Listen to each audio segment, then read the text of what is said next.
at here is a very interesting comparison. On my right, we have the Talaria Sting R MX4, a globally adored and highly rated electric motorcycle. And at the moment, it is the best bike you can get in its price range. And on my left, we have the Caofen F80. Now, this bike costs $500 more than the Talaria, but it does come with a factory 72-volt 30-amp-hour battery. It's also a very comfortable, high-quality, and great-looking bike.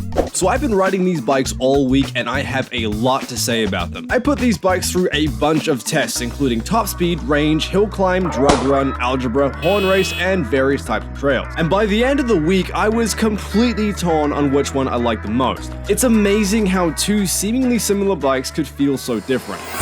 So let's start with the Talaria. If I could describe this bike's personality in one word, it would be aggressive. Its handling is aggressive. Its power is aggressive. It's knocking out 8,000 watts of power with its 60-volt 45-amp-hour package. I also have some aftermarket off-road tires on this bike, and it complements its sharp and direct handling extremely well. So how did the Talaria earn its sweet six-pack and toned butt cheeks? The Sting R is able to allow more power from its battery thanks to its new IPM motor, and its 45-amp-hour capacity means you can enjoy it for longer compared to the 38-amp-hour on the MX3. This does make it a bit heavier, now weighing around 145 pounds, but that's usually what happens when you get them gains. Best of all, it's super torquey yet controllable, making it very easy to wheelie. On the other hand, I will say that its handling, while it is very sharp and extremely agile, it can be a little twitchy and a little unpredictable. I can happily say that out of the box, this thing performs significantly better than my surron Lightbeat. And best of all, you can buy one of these for 4,500 bucks. And if you do, put these tires on here. They make such a difference. Alright, let's talk about the Caofen. Now, some of you may remember I rode the street sport version of this bike a few weeks ago and was very impressed with how smooth and quality the Caofen felt. And now I'm here riding the off-road version. It has a huge, robust rear shock. It has a longer swing arm as well as a mullet setup for these tires, so the back wheel is smaller than the front wheel. Also, those off-road tires are the factory tires, and they are great. They're nice, they're chunky. The 72-volt 30-amp-hour setup on this bike will get you to a top speed of about 55 miles an hour. It puts out 8,000 watts just like the Talaria, so they are roughly the same power. I like how Caofen is offering several different options, so you can get an off-road if you want to do more riding like this, or you can get a street sport if you're going to be doing more commuting, more stunting, you know, more of that kind of stuff. The guys at Caofen say that the off-road version is the best, and I can say right now this thing handles very well with the stock setup. I would say that compared to the Talaria that I just rode, it is significantly more stable at speeds. I think that's because of the weight and its tires. The Caofen's handling is definitely what sets it apart from the Talaria.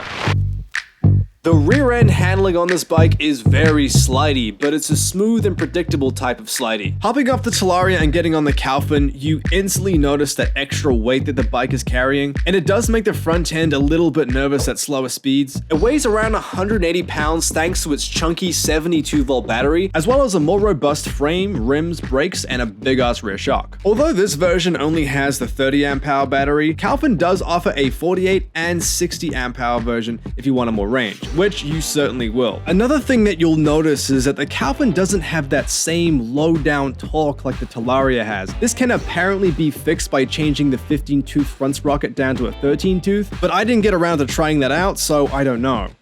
So what do these bikes have in common? Both have a max output of 8,000 watts, both have the same front suspension, they're roughly the same height with the Talaria being about a quarter-inch taller, and both claim to have the same top speed of around 52 miles an hour. The battery is obviously the biggest difference between the two, not just in voltage and amp hours, but the Talaria's battery is quickly removable, whereas the Caofen has no quick release setup. The Caofen comes with a few more shiny things over the Talaria, including 3 riding modes, a boost mode for maximum power, larger rear shock and tire, and a comfy stitched leather seat. Where you feel the difference between these bikes is their gap in weight, which plays a huge part in the overall behavior both on and off-road. The Talaria is lively, nimble, and fast, whereas the Caofen is cushy, predictable, and smooth. Now I always like a second opinion, so I had a buddy of mine who is a skilled amateur motocross rider thrash the hell out of both these bikes, and these are his thoughts.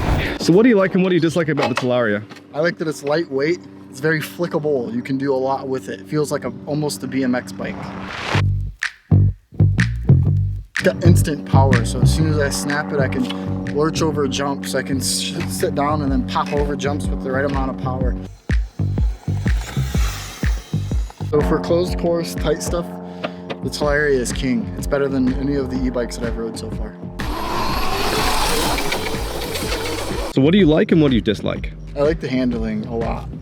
It handles like a dream, but the suspension itself for the rough landings ruins the handling. The power is mid-level. That's nothing too unsurprising, but it's got enough to give you the beans over anything.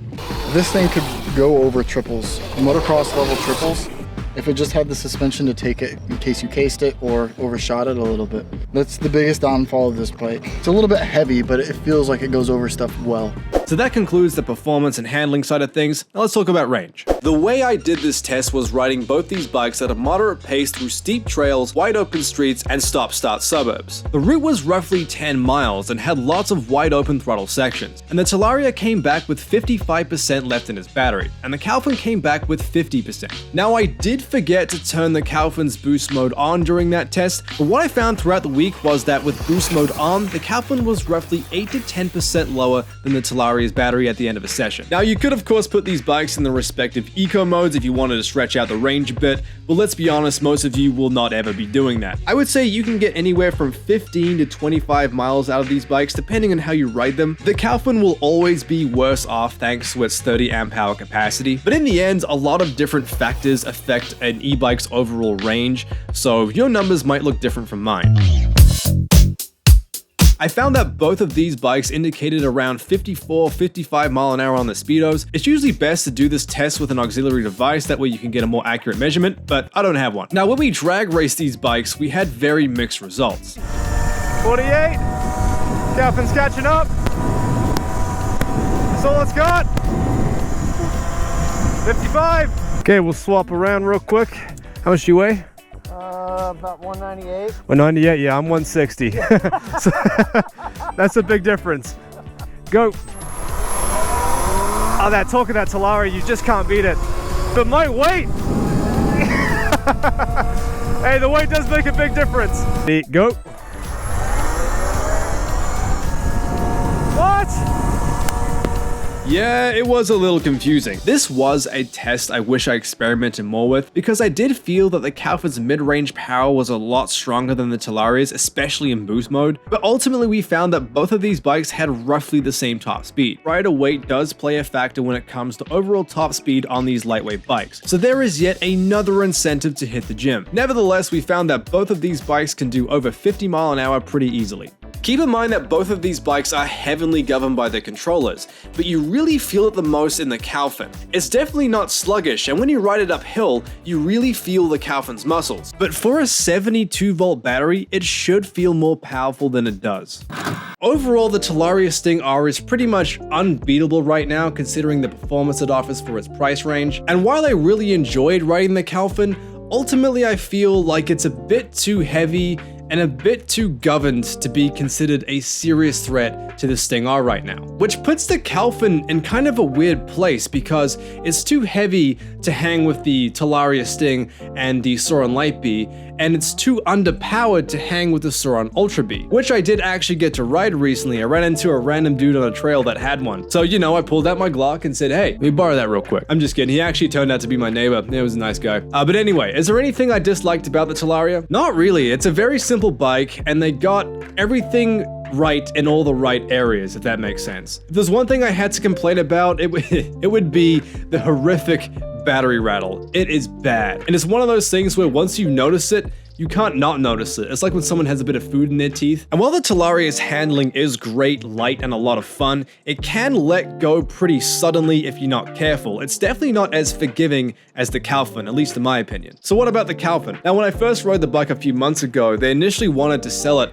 for $6,500, and I was just like, whoa, who's gonna buy that for $6,500, dude? That's like right next to the Surron Ultra B. And I think Caofen kind of realized that. It kind of realized it put themselves in a very awkward place in the market. So they ended up calling me, actually during the week I had the bike, to let me know they dropped the price down from $6,500 to $5,000. which is so much more reasonable for what the bike has to offer. As far as things I dislike about the bike, I've already kind of gone over most of them already, but ultimately the biggest problem with the Caofen is the fact that its 72 volt battery doesn't offer any more performance, really any more performance than the Talaria 60 volt battery. It does feel a bit more powerful on hills, and all around it feels like it has a lot more to give. I think its current controller setup is really holding the bike back from its true potential, but Caofen really needs to figure that out, because when customers are going to be comparing these bikes, comparing the numbers such as price, range, top speed, power, weight, they're going to look at these two and think, I'm gonna buy the Talaria and spend the extra 500 bucks on a PS5. But apart from that, I truly did enjoy riding the Caofen. It is a fantastic trail bike. And if that's the kind of riding you're looking to do, I would definitely consider taking the Caofen out for a ride. It's smooth, it's comfortable, it's quiet, and now it's reasonably affordable. Big shout out to my friend David, who let me borrow his Talaria, and big thanks to the guys at Sierra and Costa Mesa who came and dropped off the Caofen for me to test ride for the week. I also do have a $100 discount code down below. Click that link if you are interested in buying the bike. I had a lot of fun with this review. Don't forget to leave a comment down below. Let me know what you think, and I'll see you all next time.